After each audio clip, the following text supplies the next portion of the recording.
Hello everyone, स्वागत है आप सबों का मेरे इस यूट्यूब चैनल पे। तो गाइज, आज मैं जो टॉपिक लेके आया हूँ वो डैम्पनेस से रिलेटेड है। अगर आपके घर में कहीं लीकेज है, चाहे वो पाइप के थ्रू हो या राइजिंग डैम्पनेस हो, उस टॉपिक के ऊपर आज हम डिस्कस करेंगे। सो गाइज, अगर आप मेरे चैनल पे न्यू हैं तो सब्सक्राइब बटन को दबा दीजिए, लाइक कर दीजिए, शेयर कर दीजिए और बेल आइकन को ज़रूर हिट कर दीजिए ताकि सबसे पहले मेरे वीडियो का अपडेट आप तक पहुँचे। और गाइज, वीडियो पूरा देखें बिना किसी स्किप किए हुए, ताकि तभी जाके आपको ये चीज़ें समझ आएंगी। तो चलिए सबसे पहले बात करते हैं डैम्पनेस। डैम्पनेस मीन्स होता है नमी, इसको नमी कहते हैं। नमी या तो आपके घर में चाहे वो लीकेज के थ्रू आएगी, कहीं पाइप लीकेज हो, राइजिंग डैम्पनेस हो, या आपका घर किसी मतलब गलत मटेरियल यूज हुआ हो आपके घर के बनने में, तब भी वहाँ पे नमी वगैरह आ सकती है। सो गाइज, अब बात करते हैं जो डैम्पनेस की मेजरमेंट करते हैं वो हम करते हैं या तो मॉइस्चर मीटर से या डैम्पनेस मीटर से। जो ये हमारे पास है, ये इससे हम मेजर करते हैं डैम्पनेस की आपके वॉल में कितना सीलन है। उसके जितना सीलन आता है या तो परसेंटेज बताता है। बहुत ऐसे डैम्पनेस मीटर है या मॉइस्चर मीटर है जिसमें आपको परसेंटेज बताता है। परसेंटेज के थ्रू ही हम वहाँ पे प्रोडक्ट अप्लाई करते हैं कि कितना परसेंट यहाँ पे मॉइस्चर है। सो गाइज, ये तो मेरे पास है, ये परसेंटेज में बताता है। और ये जो आप देख रहे हैं, ये तीन जो लगे हुए हैं इसमें ये बार, इसको हमें क्या करना होता है, डैम्पनेस चेक करने के लिए वॉल पे हमें इन तीनों को लगाना होता है प्रॉपर तरीके से। जब इसको वॉल पे हम सेट करेंगे, देन यहाँ पे जो बताएगा इसमें वो बताएगा, परसेंटेज बताएगा। बहुत ऐसे डैम्पनेस मीटर होते हैं जिनको हम क्या करते हैं, वॉल के अंदर इंजेक्ट करते हैं। इंजेक्ट करने के साथ ही उसमें हाई बताता है या लो बताता है। अगर वहाँ पे डैम्पनेस है तो हाई दिखाएगा, अगर डैम्पनेस नहीं है तो लो दिखाएगा। तो चलिए हम बात करते हैं डैम्पनेस का। अब क्या होता है कि देखिए, जब हम डैम्पनेस मीटर से हम मेजरमेंट करते हैं तो इसमें रीडिंग बताता है। जो परसेंटेज में बताता है, अगर 0 से लेके 8% तक रीडिंग आता है आपके वॉल का, देन वहाँ पे नॉर्मल होता है, वहाँ पे नॉर्मल मॉइस्चर होता है, वो नॉर्मल काउंट होता है, वहाँ पे मॉइस्चर नहीं है। अगर आपके यहाँ 9 से लेके 15 तक अगर परसेंटेज दिखाता है तो उसको मीडियम कहते हैं, मीडियम में काउंट करते हैं। अगर 16 से लेके 25 के अराउंड तक अगर आपका परसेंटेज दिखा रहा है, देन उसको हाई कहते हैं, मतलब वहाँ पे सीपेज है, ज़्यादा है। अगर 26 से एवव है, देन वहाँ पे बोलते हैं रनिंग सीपेज है, कहीं ना कहीं से लीकेज वहाँ पे आ रहा है। ये परसेंटेज में बताता है। और कुछ ऐसे मॉइस्चर मीटर होते हैं जहाँ पे आपको सिर्फ हाई दिखाएगा या लो दिखाएगा। हाई मतलब कि वहाँ पे सीपेज है, लो मतलब सीपेज नहीं है। अब बात करते हैं, मैं यहाँ पे अगर अब डैम्पनेस को डिवाइड करूँ तो 2 पार्ट में करूँगा, 2 पार्ट में। एक होता है पॉजिटिव, अब एक को डिवाइड करूँगा वो होगा निगेटिव। देखिए, पॉजिटिव डैम्पनेस उसे कहते हैं जिनको हम रोक सकते हैं। पॉजिटिव डैम्पनेस जैसे कि डैम्पनेस एक्चुअली क्या होता है कि ट्रीटमेंट जो हम करते हैं डैम्पनेस में, वॉल में क्या होता है, पोर होल्स होता है। पोर होल्स को हम किसी भी प्रोडक्ट से लेमिनेट कर देते हैं ताकि अंदर से मॉइस्चर बाहर ना आए। उसी को तो हम ट्रीटमेंट कहते हैं कि हमने वहाँ पे वाटर प्रूफिंग करा रखी है, यानी पोर होल्स को लेमिनेट करा रखा है।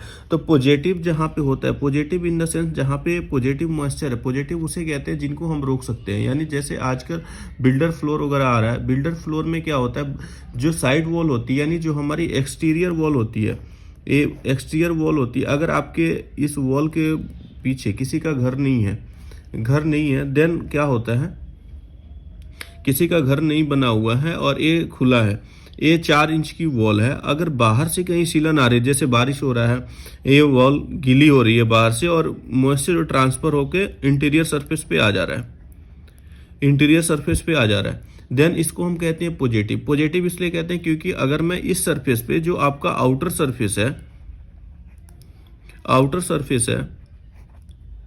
आउटर सरफेस पे अगर मैं वाटर प्रूफिंग करा देता हूँ, यानी इस पे वाटर प्रूफिंग करा दूंगा तो पानी अंदर इंटर नहीं करेगा। ये 90% तक रुक जाएगा, 100% नहीं लेकिन 90% रुक जाएगा, अंदर सीलन नहीं आएगी, जिसके वजह से हम इसको रोक सकते हैं, यानी इसको कहते हैं पॉजिटिव वाटरप्रूफिंग। पॉजिटिव कहते हैं यानी इसको हम रोक सकते हैं। दूसरा हम कहते हैं निगेटिव। निगेटिव में आता है जैसे लीकेज, या तो पाइप से लीकेज हो,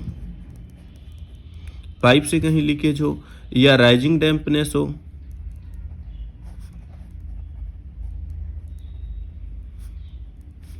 या कोई भी सोर्स हो, अंदर किसी भी सोर्स से पानी लीक हो रहा है, उसको निगेटिव कहते हैं। इसमें क्या होता है, इसको ठीक करने के लिए सबसे पहले आपने सोर्स को फाइंड आउट करना है, देन उसको ठीक कराना। चाहे वो आप प्लम्बर से दिखाएं कि कहाँ से पाइप लीकेज आ रहा है, अगर वो चेक करके अगर सोर्स बंद कर देगा देन ही ये सारे प्रोडक्ट काम करते हैं, अदरवाइज नहीं काम करेंगे इन सारे केसेस में, चाहे वो पाइप लीकेज हो, राइजिंग डैम्पनेस हो। क्योंकि आपने बहुत ऐसे देखा होगा कि पाइप लीकेज जहाँ पे होता है वहाँ पे हम क्या करते हैं, अगर हम वाटर प्रूफिंग करा देते हैं, सपोज करिए कि वहाँ पे हाई सीपेज है, 26 से एबव है, मैंने वहाँ पे इंजेक्ट करा दिया, सीलर इंजेक्ट करा दिया, वाटर प्रूफिंग प्रोडक्ट भी लगा दिया, सारा कुछ लगाने के बाद भी वो क्या करेगा, जिस पार्टिकुलर एरिया में सीलन होगा, यानी जैसे ये मेरा वॉल है, मान लीजिए यहाँ पे मेरा सीलन है, यहाँ पे मैंने सीलर इंजेक्ट करा दिया, इंजेक्ट करा के मैंने वाटर प्रूफिंग कर दिया। वाटर प्रूफिंग करने के बाद इस पार्टिकुलर एरिया में सीलन नहीं आएगी, बट अंदर अगर मॉइस्चर है, कंटिन्यूअस पानी आ रहा है, वो सर्कुलेट होके या तो आपके सीलिंग पे निकलेगा या इसके दूसरे साइड निकलेगा, चाहे वो नीचे निकल जाए बट आएगा जरूर। सेम ऐसे राइजिंग डैम्पनेस की बात करूँ तो आपने देखा होगा घरों में जिनका ग्राउंड फ्लोर होता है वहाँ पे राइजिंग डैम्पनेस की बहुत ज़्यादा दिक्कत होती है। ज़मीन से जो पानी उठता है, और ये पानी जो उठता है वॉल पे लगभग 4 या 5 फीट तक ही वॉल को डैमेज करता है। इस केस में बहुत लोग क्या करते हैं, पीवीसी लगा लेते हैं या क्या करते हैं, टाइल्स लगा लेते हैं, क्योंकि बहुत सारे केमिकल लगाने के बाद भी वो चीज़ें ठीक नहीं होती है।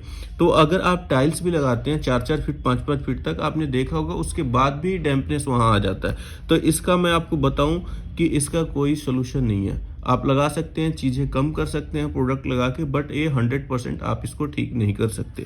तो राइजिंग डैम्पनेस आप लगा के थोड़ा बहुत कोई भी प्रोडक्ट लगा के कम कर सकते हैं, लेकिन सोल्यूशन आपको नहीं मिलेगा। सेम कोई भी सोर्स हो तो आप सोर्स को फाइंड आउट करें, पहले उसको ठीक करें, देन उसके बाद ही वर्क करेगा। क्योंकि कोई भी कंपनी अगर प्रोडक्ट बनाती है तो वो आपको आजकल वारंटी देती है। सपोज करिए कि आप बोल देते हैं कि एशियन का मैंने कोई प्रोडक्ट लगाया है, एशियन का प्रोडक्ट लगाया है, जैसे कोई भी वाटर प्रूफिंग का मैंने प्रोडक्ट लगाया है, और वो कंपनी कह रही है कि मैंने आपको 5 साल का वारंटी दिया है, 5 साल का वारंटी दिया है। ये नहीं बोल रही है कि कल वहाँ पे सीलन नहीं आएगा, वो बोल रही है कि मैंने 5 साल का दे दिया, 5 साल में जितनी बार आए आप हम ठीक करा के देंगे। सपोज करिए कि आज उसने जहाँ पे आपने सोर्स बंद नहीं करवाया, हो सकता है कहीं वॉशरूम से लीकेज हो, तो आपको लग रहा हो कि मैं टाइल तोड़ूंगा पूरा वॉशरूम टूटेगा, आप इससे अच्छा है कि मैं वाटर प्रूफिंग ही करा लेता हूँ। और वाटर प्रूफिंग की जो कॉस्ट होती है वो पेंट से लगभग 2 या 3 गुना ज़्यादा होता है। 60 रुपये पर स्क्वायर फीट आता है, या लगभग आपका 50 रुपये, 40 से एवं भी होता है पर स्क्वायर फीट। तो आपने वाटर प्रूफिंग करा लिया, कॉस्ट भी आपने लगा दिया, बट आपको सोल्यूशन उस केस में नहीं मिलेगा। यहाँ पे इसने आपको वारंटी दे दिया 5 साल का, इसमें आज आपने वाटर प्रूफिंग तो करा लिया, बट क्या होगा, एक गारंटी नहीं कि कल से नहीं आएगा। हो सकता है कि आज कराया, कल वहाँ पे एफ्लोरोसेंस यानी सोरा बन जाए। सोरा बनेगा, उस केस में आप फिर कंपनी को फ़ोन करेंगे, हफ्ते में क्या करेंगे, 4 बार 5 बार आप कॉल करके उनको बोल सकते हैं। एक टाइम ऐसा आएगा जब आप बोलेंगे छोड़ो यार ठीक नहीं होगा, पैसा लगाए लेकिन आपको सोल्यूशन नहीं मिलेगा। इस केस में क्या होता है, आजकल कंपनी कोई गारंटी नहीं देती है, वारंटी देती है। तो ऐसा आपको वाटर प्रूफिंग में हमेशा सोर्स को फाइंड आउट करना होता है। अगर आपका सोर्स बंद हो जाएगा तो वाटर प्रूफिंग परमानेंट बंद हो जाएगा। उस केस में थोड़ा दिन आप उसको ड्राई होने भी देंगे तो ऑटोमेटिक अगर आपके वॉल का मॉइस्चर निकल जाता है तो चीज़ें सूख जाएंगी, वाटर प्रूफिंग की भी नीड नहीं होगी। इसलिए सोर्स फाइंड आउट करें, उसको ठीक करें। अब क्या होता है, वाटर प्रूफिंग को हम आइडेंटिफाई कैसे करेंगे कि वहाँ पे हम किसी भी लीकेज को आइडेंटिफाई कैसे करेंगे। तो एक तो मैंने आपको बता दिया कि आप मॉइस्चर मीटर के थ्रू आप इसको आइडेंटिफाई कर सकते हैं कि कितना परसेंटेज नमी है। दूसरा, अगर आपके पास मॉइस्चर मीटर नहीं है तो कुछ चीज़ें होती हैं, जैसे क्या होगा, अगर कहीं नमी है तो वहाँ पे एफ्लोरोसेंस बनना शुरू हो जाता है। एफ्लोरोसेंस इन द सेंस वहाँ पे सोरा बनने लगता है। आइडेंटिफाई कैसे करेंगे, आइडेंटिफाई करने के लिए वहाँ पे देखेंगे एफ्लोरोसेंस बनने लगता है।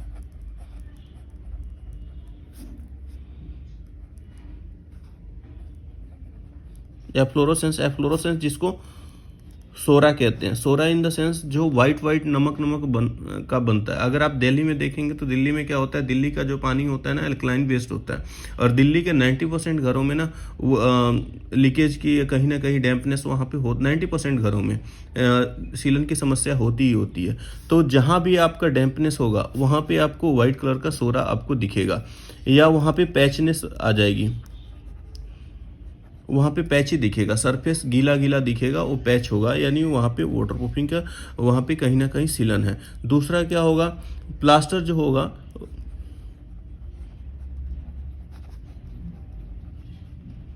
प्लास्टर वहाँ से झड़ रहा होगा, प्लास्टर वहाँ से ऑटोमेटिक झड़ना शुरू हो जाएगा। या पेंट क्या होगा, पेंट भी झड़ रहा होगा।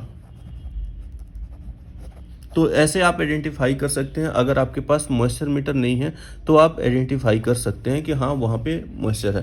तो देखिए कहीं भी डैम्पनेस क्या है कि अगर आपके घर में कहीं भी डैम्पनेस है, चाहे वो राइजिंग डैम्पनेस है, चाहे वो कहीं पाइप लीकेज है, चाहे एक्सटीरियर है, एक्सटीरियर सरफेस पे है, तो एक्सटीरियर सरफेस पे है कहीं से तो आप उसको वाटर प्रूफिंग करा के रोक सकते हैं। बट अगर कहीं से इंटरनल आपका लीकेज है, उस केस में सबसे पहले आपने सोर्स को बंद कराना है, उसके बाद ही आप उसको ठीक कर सकते हैं।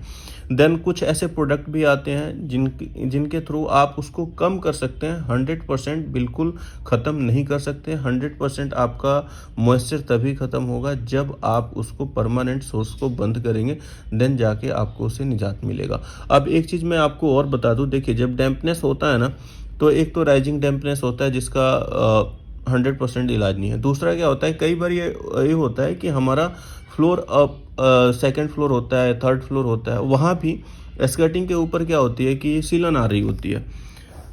सीलन आने के एक चांसेस होते हैं। अगर क्या होता है कि अगर आप आइडेंटिफाई नहीं कर रहे हैं, कोई वहाँ पे वॉशरूम नहीं है, कहीं लीकेज नहीं है, कहीं पाइपलाइन नहीं है, तो हो सकता है कि जो आपकी टाइल होता है ना, जो आपने टाइल लगा रखी हो, तो वहाँ पे भी ग्राउटिंग इशू हो जाता है। ग्राउटिंग इशू यानी दो टाइलों के बीच का जो गैप होता है ना, उसको ग्राउट कहते हैं। इनके बीच में हम क्या कहते हैं, जेन्युइन जो हमारा मेशन वाला होता है वो क्या करता है, या तो गिलोटी यूज कर देता है या वाइट सीमेंट यूज करता है। वाइट सीमेंट यूज करके उसको भर देता है। तो वाइट सीमेंट क्या होता है, जब हम पोछा लगाते हैं ना, तो पोछा के साथ साथ कुछ महीने तक वाइट सीमेंट वहां से निकल जाता है, और जो टाइलें रखी जाती है, क्या होता है कि नीचे हम रेत डाल के टाइल को रख दिया जाता है। अब इस केस में जब हम पोछा लगाते हैं, इवन हमें तो पता नहीं होता, हम कहते हैं कि पोछे में कितना पानी होगा, बट पोछे में जो भी पानी होता है ना, वो इस ग्राउटिंग के थ्रू क्या होता है, वो नीचे जाके रेता सक करता है उस पानी को, और वो टाइल के ऊपर तो निकल नहीं सकता, वो हमारे जाके स्कर्टिंग के ऊपर, जो हमारी स्कर्टिंग होती है, वहाँ जाके हैम्पर्ड करता है और वो स्कर्टिंग को ही ख़राब करता है, जबकि वहाँ पे कोई सोर्स नहीं होता है। तो अगर आपका कहीं ग्राउटिंग इश्यू है तो ये सबसे अच्छा है कि आप ग्राउट चेक करें। अगर ग्राउटिंग खाली है तो कभी भी वाइट सीमेंट ना करके आप वहाँ पे क्या करें, एक आता है PU silicone. PU silicone grouting में यूज होता है, सिलिकॉन ग्राउटिंग आता है, ऐसे एशियन का भी है, बर्जर का भी आता है, ग्राउट करके ही आता है। आप बोलेंगे तो वो कोई भी जहाँ से भी आप दुकान से परचेज करेंगे, चाहे वो पेंट की दुकान हो, कहीं भी हार्डवेयर की दुकान से परचेज करेंगे तो यहाँ से मिल जाएगा। 1500 ज़्यादा का खर्चा आएगा जो आपका वाइट सीमेंट हो, और ये अगर आप लगाएंगे तो इनकी ड्यूरेबिलिटी भी ज़्यादा होती है, लाइफ भी ज़्यादा होती है, और यहाँ से पानी आपका अंदर इंटर नहीं करेगा। तो ये एक लॉक का काम करेगा, और ये बेटर होता है वाइट सीमेंट से। अब चलिए क्या है कि ये तो रही वाटरप्रूफिंग का। अब दूसरा कुछ जैसे बर्जर हो गया, एशियन हो गया, सारे के अलग अलग प्रोडक्ट आते हैं वाटरप्रूफिंग से रिलेटेड। तो मैं आप लोग को प्रोडक्ट का बता देता हूँ, बर्जर और एशियन का। देखिए अब क्या है, एक चीज़ मैं आप लोग को क्लियर कर दूं कि अगर आपके घर में वाटरप्रूफिंग है तो कहीं भी आपने वाटरप्रूफिंग कराना है तो एक तो होता है वर्टिकल वॉल पे, एक होता है हॉरिजॉन्टल वॉल पे। वर्टिकल वॉल पे जो होता है अधिकांशतः उनका प्रोडक्ट अलग होता है और हॉरिजॉन्टल का अलग होता है। जैसे आपने टेरेस के ऊपर वाटरप्रूफिंग करानी है तो उनका प्रोडक्ट अलग आता है, क्योंकि उनमें कई बार क्या होता है कि हमें फाइबर मेश की जाली यूज होती है। जाली यूज होने के बाद एक लेयर सी फॉर्मेशन हो जाती है दूसरा क्या होता है, कई बार जो हमारी वर्टिकल वॉल होती है उनमें हमें पोर वॉल्स को एलिमिनेट करना होता है ताकि मैं सीलन को रोक सकूं। तो दोनों के अलग अलग प्रोडक्ट होते हैं। तो सबसे पहले मैं आपको यहाँ पे अभी मैं सिर्फ प्रोडक्ट बता देता हूँ कि क्या क्या प्रोडक्ट आता है। बाकी प्रोडक्ट के ऊपर डिटेल से अलग से मैं वीडियो बनाऊँगा, तो उसमें सारी चीज़ें मैं डिस्कस करूँगा। अभी बर्जर में क्या होता है, बर्जर में अगर एक वाटरप्रूफ पुट्टी आती है,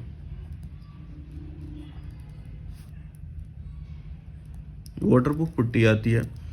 ये एक्चुअली क्या होता है, वाटरप्रूफ पुट्टी का मेन रोल होता है कि अगर कहीं भी थोड़ा बहुत डैम्पनेस होता है तो उस चीज़ को रेसिस्ट करता है। देन इसके ऊपर आता है वॉलसील 2K।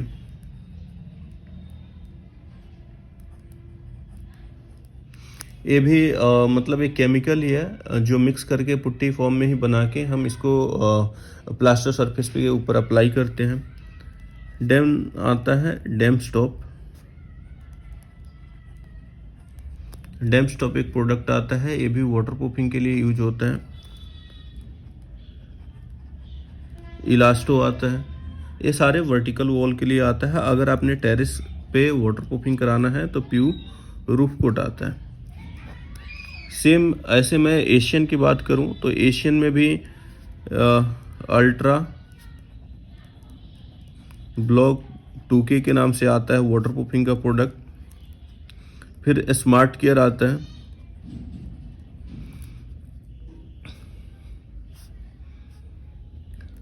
स्मार्ट केयर डैम्प ब्लॉक आता है।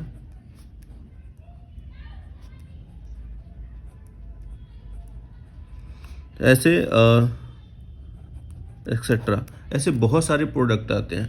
अब देखिए क्या है कि अगर कहीं भी आपके घर में वाटरप्रूफिंग है, आपने ट्रीटमेंट कराना है, तो सबसे पहले क्या करना है, अगर इनिशियल स्टेज में आपने उसको अप्लाई कैसे कराना है कोई भी प्रोडक्ट को, सबसे पहले आपने क्या करना है कि जो भी आपका जहाँ भी आपको डैम्पनेस है या कहीं भी सीलन आ रही है, तो आपने क्या करना है, स्क्रैप आउट कराना है उस एरिया को, प्लास्टर सरफेस तक आपने स्क्रैपिंग कराना है कि आपका ब्रिक्स दिख जाए।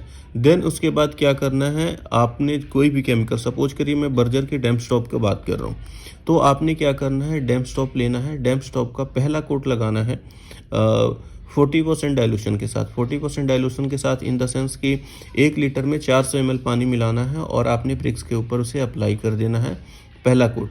पहला कोट लगाने के बाद फिर आपने क्या करना है कि उसे छोड़ देना है 2 से 3 घंटे, 4 घंटे तक भी छोड़ सकते हैं, या आप ओवरनाइट भी छोड़ सकते हैं। शाम तक आप लगा दें, पूरी रात उसको छोड़ दें।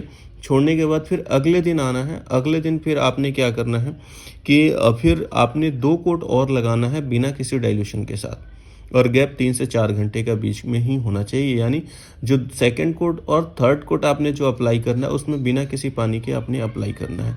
फिर आपने उसको जो टाइम गैप है 3 से 4 घंटे आपने छोड़ देना है। छोड़ने के बाद फिर आपने क्या करना है, जो इनका वॉलसील 2K आता है, वॉलसील 2K में एक केमिकल होता है और एक पाउडर फॉर्म में आता है, दोनों मिक्स करके एज अ पट्टी फॉर्म में आपने उसको खींच देना है। खींचने के बाद फिर से आपने ड्राई होने के लिए छोड़ देना है।